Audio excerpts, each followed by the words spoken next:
Obviously, you're going to see the instructor only. Um, there's one down there, information for students new to Blackboard. That's a good one. There's also a statement down at the bottom that says online attendance and participation. I want to let you know right up front that you've got to participate in this course, otherwise they have to drop you. That's by school policy now. The Fed's been cracking down a lot on student loan issues, and we have to make sure that students are participating. And the syllabus talks about that.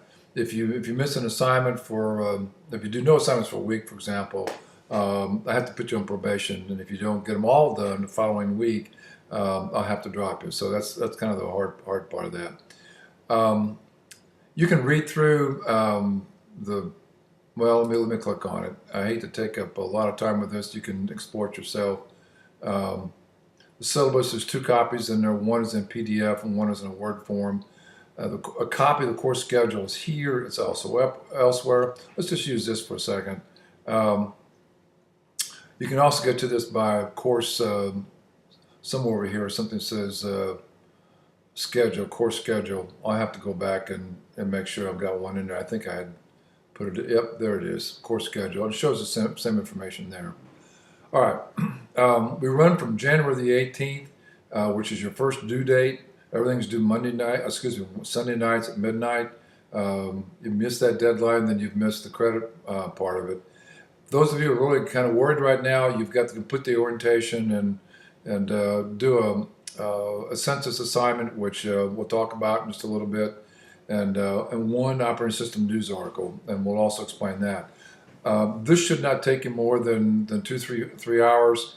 I recommend that you get started right away on chapter 1. The whole idea for this is for you to get ahead, get the work done, so that if you do have problems, either with the work schedule, your kids, your parents, your other classes, your computer issues, your ISP isn't working, anything, get a week ahead, get a half a week ahead, so that when those things pop up, you can deal with it. Okay, we start on the first project. The first work is due on the 18th. The census assignment you have to complete by the 22nd, I believe it is. You won't get credit for it, but I can't even count you in the class. So all of you need to pay particular attention to that. All right, so then we start the chapter stuff, the 25th. We run all the way down. Along about the 1st of March, I'll do a first journal check, and we'll grade half of that. Then we pick up with the rest of the chapters, 11 of them. Even though we have a spring break put in there, I'm going to have you do a news article. We wind up with chapter 11. The 26th, the journals are due, and we do exam prep and so forth on by the 3rd of May. We'll do our exam on or before the 10th. I think the exam finals week starts on the 8th. I can make it available to you on the 8th, and we'll finish up there. A couple of reminders here. No credit for missed assignments. There's no makeup work, no extra credit assignments. Every assignment counts. There's no drop in the low scores. There's no grading curve.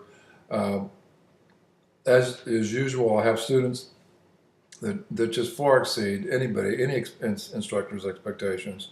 And you can tell that by not the effort they put in, but the quality of their work. And so I'm pretty generous with bonus points when I see stuff that students are doing, and I want you to know that. If you don't participate, I'll have to turn in an F for you. Again, we talked about working ahead to avoid the consequences of sickness, technical and other personal issues. All of the chapter tests and chapter written exams are computer graded. There's no exceptions to the publisher's answers. They are what they are. This is the first time I've taught this text, this current version of the text. At no school I've taught it. This course and another one. So, but we usually go with the publisher's answers. And as far as turnaround goes, the computer will grade those things, but the news postings, I'll grade those usually within less than a week. So, all right, so that's a course, that was under course information, I believe. Grading policies. I've done things a little different this year for an online class. My practice has been to have 1,000 basis points on the courses. Easiest thing, I think, for me to communicate to students. It may not always be the easiest for every single student to understand, but the vast majority know there's 1,000 possible points, and what do you need to have to get an A, B, C, or D. And believe it or not, you don't need 900, 895. That rounds up to 90%, which is the board's policy. So I follow the scale that the board and the school follows. This particular chart in here is something new. I've got the assignments and the number of them that you have, the points that each of them are worth, the total points. I've also estimated the number of hours per assignment, and then the number of weeks that you've got to get a total number of hours number over here.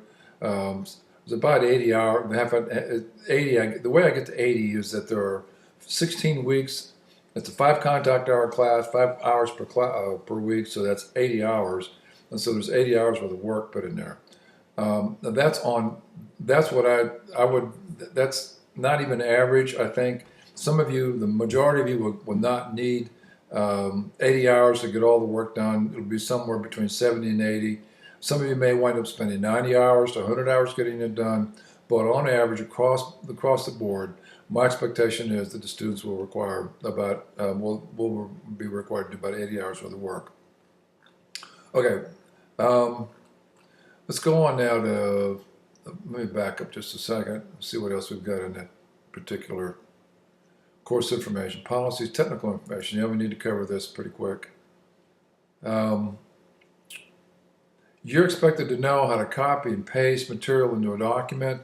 If you don't know how, the Learning Center is going to help you, but obviously you can also go online and do web search on that. There's a ton of videos out there, YouTubes, on doing all these sorts of things.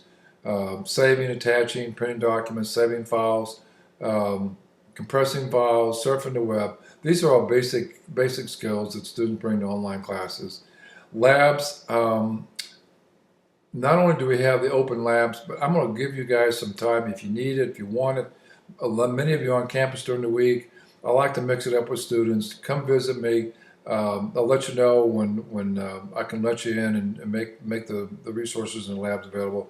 The students and the labs that we run, 106 over in CET and 221, the students have built everything that's in there. We've even built our own data center. We have our own server room. The students have built all this stuff, a lot of it with open source. And it's there for on a limited basis for some of you to use. I just need to visit with you to see where your skill sets are and try to make some time available to you. So, all right, personal computer requirements. You're going to have a computer that you're able to have administrative rights to. Obviously, Windows 7 or later. This text is not set up for Windows 8, but it'll still work for you. You can still accomplish the objectives. You can still learn from it. You can do your explorations.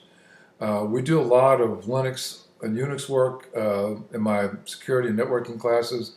You have an opportunity to explore those areas as well. There may be some extra credit for you. We just need to sit down and talk about what you might be able to do for some extra credit. Not I don't mean extra credit, but bonus points when you're doing some of these assignments, if you really have an interest in that area. Of course, up-to-date browsers, Flash, Java, and so forth, and of course a reliable internet connection. Okay, let's go on. We go back to, that was all in the course information. I think I've covered what I needed to say. You guys can read the rest of this stuff that's in there. Let's go over to a little bit about the faculty information. How do you get a hold of me? What do you do? You're in a panic or something. Here's my email address under contact. I try to get back to students very quickly. I watch my Blackboard messages constantly, particularly in the startup of a semester. Those are usually the really hairy, the difficult portions of the semesters in the beginning. So I watch for messages, Blackboard messages. Email is probably the second way you can get a hold of me. And of course, if you want to try and get a hold of me on my phone, I'm just simply not in my office much. I'm with my students. But you can leave me a message, and I try to get back to students within a day or so. I'm probably one of the more boring people you'll ever want to meet. My background, I'm a dinosaur. I have a picture of a T-Rex on my door. My students know that I'm proud of it because I'm a surviving dinosaur. My experience goes back 4 decades. You can read about that if you like. You can go to that website. There's also, at this link up here, a blog that the school put together to introduce students to some of the faculty, and that's the link to mine. There's my office hours. I'm on campus actually around 7 o'clock every day. I'm there before 7 sometimes, but I'm usually off campus in the afternoons. I have a high school student that's still at home here in Hickory, and there's a lot of driving duties I've got with him. So for the most part, as well as my own schedule for working out and trying to stay healthy, I try to work out in the afternoons. I'm usually off campus around 2 o'clock, so if you guys can catch me during that time, it'd be great. Otherwise, we can do Blackboard chat if you'd like. We can catch you that way. Schedule we've already talked about. I'll show you again what it looks like. Oh yeah, I threw this in there. You can hit this to find what's going on during the semesters. Last day to drop a class, registration for the summer, all that's in here.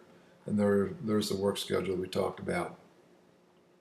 All right, let's get into the assignments part of it. All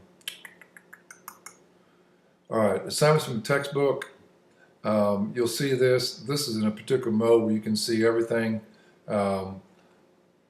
Chapter 6 is available for some reason. I'm going to click it right now and edit it. You guys can see how this works. This needs to be turned off. You'll see make it available new. The idea is to just give you a blank set of assignments in the beginning, with the exception of the chapter that's assigned. And these are all open. They're all set up the same. Let me go up here. There's chapter 11 showing up too, by the way. Let's go ahead and open chapter 1.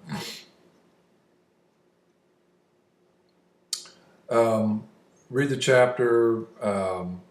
Chapter 1 written, chapter 1 test, hands-on exploration assignment, all pretty well called out.